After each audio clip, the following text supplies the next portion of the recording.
Pernah nggak sih kamu buka Instagram atau TikTok pagi-pagi, niatnya cuma mau lihat kabar dunia, tapi yang muncul justru wajah pejabat yang lagi kepleset ngomong dijadiin meme.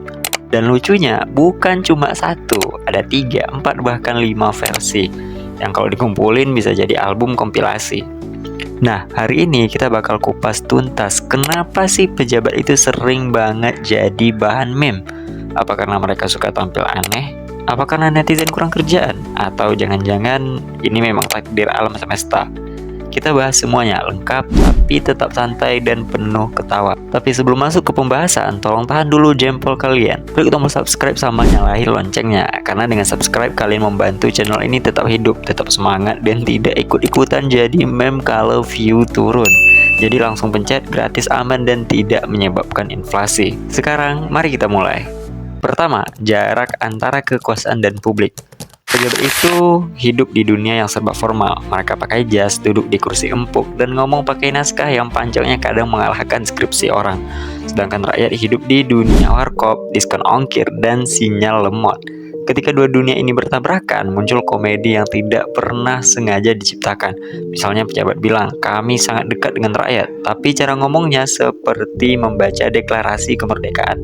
Jarak ini menghasilkan ironi alami yang membuat wajah pejabat selalu tampak siap diedit. Yang kedua, bias konfirmasi netizen. Netizen Indonesia itu unik. Di samping mencari kebenaran, mereka juga mencari penguat dari apa yang mereka sudah yakini. Begitu ada pejabat yang salah ucap satu kata, netizen langsung berkata, tuh kan, gue udah bilang. Dan dari situ lahirlah meme-meme yang memperkuat narasi itu. Kalau itu dilakukan akan menimbulkan kekacauan yang menyengsarakan rakyat. Menyengsarakan rakyat itu, saya ulangi ya, biar tidak diketahui. Menyengsarakan.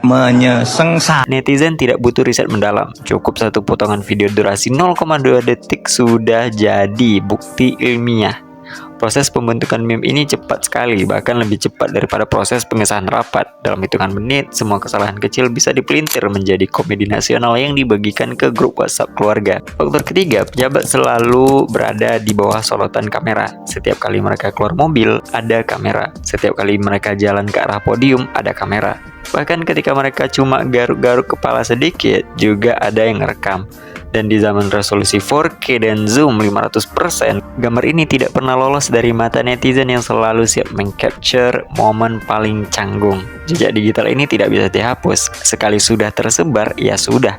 Bahkan ketika pejabatnya sudah pensiun, meme-nya tetap hidup dan menjadi warisan budaya internet. Selanjutnya, meme sebagai katarsis sosial. Ketika hidup sedang berat, harga naik, gaji tetap, cicilan marak, netizen butuh tempat pelampiasan. Humor jadi alat bertahan hidup.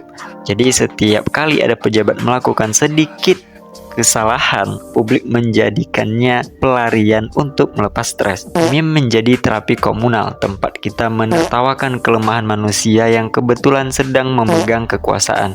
Pejabat itu seperti karakter NPC dalam game. Keberadaannya memudahkan player atau netizen mengekspresikan emosi tanpa merasa bersalah.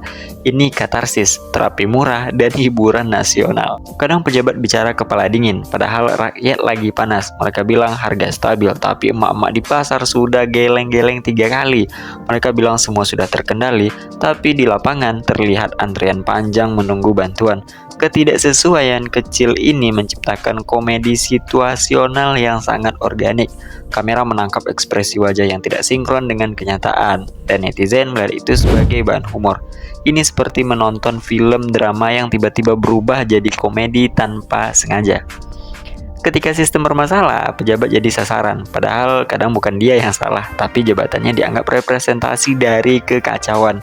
Jadi netizen menggunakan meme untuk menyampaikan kritik sosial. Meme itu adalah poster digital rakyat kecil. Ringan, lucu, tapi pedas. Daripada bikin debat panjang, cukup satu meme wajah pejabat dengan tulisan, katanya begini kok jadinya begitu. sudah berhasil menyampaikan kritik yang lebih mengena daripada artikel opini 5 halaman. Kalau satu meme lucu muncul, media sosial langsung bergerak seperti amuba yang membelah diri. Dari satu gambar muncul 10 versi, dari 10 versi muncul ratusan variasi.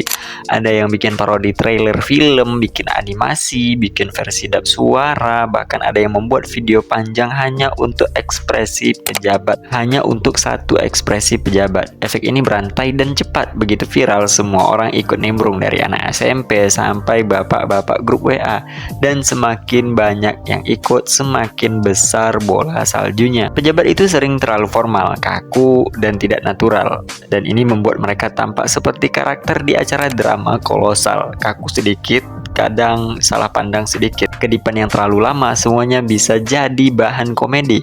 Satu gerakan tangan yang salah posisi bisa dijadikan meme motivasi.